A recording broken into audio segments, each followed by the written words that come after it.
অনেকে ফেল করার কারণে হতাশ, এ প্লাস না পাওয়ার কারণে হতাশ। অনেকে এমন পর্যায়ে চলে যাচ্ছে যেন সুইসাইড করবে, যেন এটাই জীবনের সবচেয়ে বড় পরীক্ষা ছিল, এটাতেই ফেল করেছি, বাস আমার বাঁচার কোনো অধিকার নাই। এমন একটা ব্যাপার আমাদের জেনারেশনে ক্রিয়েট হয়ে গেছে, যেটার জন্য দায়ী হলো দ্বীনি ইলম না থাকা। ঠিক কিনা কথা বলে? এটার জন্য এরিস্টোক্রেট সোসাইটি, এলিট ফ্যামিলিতে শুহাদায়ে কারবালার আলোচনা না হওয়ার কারণে ইমামে কারবালার ধৈর্যের কথা তারা শুনে নাই।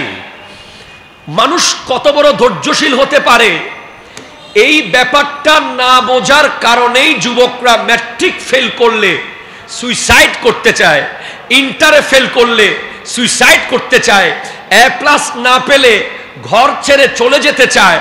আমরা বলবো অনেক এ প্লাস পাইনি এমন ব্যক্তিকে আমরা চিনি যারা গোটা দেশ চালাচ্ছে।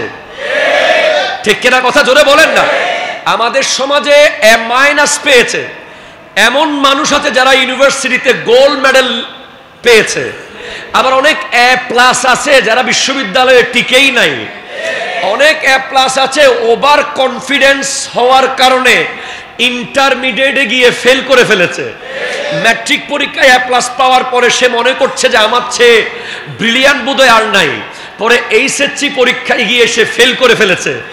ওভার কনফিডেন্স এর কারণে আমাদের সমাজে বড় সমস্যা। কেউ যদি খুব ভালো করে আমরা তাকে হিংসা করি, আবার কেউ যদি খারাপ করে আমরা তাকে ট্রল করি। এজন্য আমরা আগাতে পারছি না। আমাদের উচিত হবে যারা ভালো করছে তাদেরকে কংগ্রেস করে এগিয়ে যাওয়ার জন্য উৎসাহিত করা। ঠিক কিনা? একটা ছেলে ভালো করেছে, তাকে কিভাবে সমাজের শ্রেষ্ঠ সন্তান বানানো যায়, কিভাবে তাকে মেডিকেলে পড়ানোর ব্যবস্থা করা যায়, কিভাবে তাকে বুয়েটে চান্স পাওয়ার ব্যবস্থা করা যায়, সবাই মিলে হেল্প করা, এটা দরকার। ঠিক কিনা বলেন?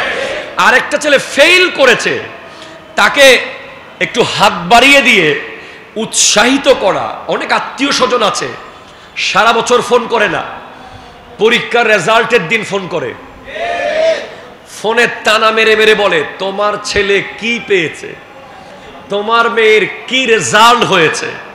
ওই আত্মীয় স্বজনদের বলবো সারা বছরও একটু খবর নিয়েন। ঠিক কিনা কথা বলেন? সেজন্য আমি আমার পুরো যুব প্রজন্মকে বলবো, এই পরীক্ষা শেষ পরীক্ষা নয়। এই পরীক্ষায় ফেল করলেও না করলেও matric, inter, honours, masters, PhD, BCS যত সার্টিফিকেট পৃথিবীতে আছে সবগুলো কবরের উপরে রয়ে যাবে। ইয়া আইয়ুহাল্লাযীনা আমানু সার্টিফিকেট কবরের ভিতরে চলে যাবে। একটু জোরে বলেন না সুবহানাল্লাহ। এই সব সার্টিফিকেট 60 বছর পরে কাজের বুয়া ঝাড়ু দিয়ে ফেলে দেবে। ঠিক কিনা জোরে বলে? আপনার 10টা মাস্টার্স থাকুক, আপনি যখন চাকরি থেকে রিটায়ার হয়ে গেছেন আপনার ওই সনদের আর কোনো মূল্য নাই। কোন এক প্রজন্ম এসে আলমারি সাফ করতে গিয়ে আপনার সনদ ফেলে দেবে, কিন্তু একটা সনদ যদি আপনি জোগাড় করতে পারেন যে ইয়া আইয়ুহাল্লাযীনা আমানুর ভিতরে যদি আপনি আসতে পারেন, আপনার সনদের উপরে যদি লেখা থাকে মুমিন, তাহলে আপনি কবরে যাওয়ার আগে আপনাকে আজরাইল আলাইহিস সালাম ওয়েলকাম করবে। আপনার জন্য আল্লাহর পক্ষ থেকে পার্সেল আসবে। পার্সেল, আমাদের কাছে পার্সেল আসে না বিভিন্ন জায়গা থেকে? রব্বুল আলামিনের পক্ষ থেকে পার্সেল আসবে, গিফট, হাদিয়া, পুরস্কার। আল মাউতু তুহফাতুল মুমিন, মৃত্যু হলো মুমিনের জন্য হাদিয়া। হাদিয়া, জোরে বলেন সুবহানাল্লাহ, সুবহানাল্লাহ।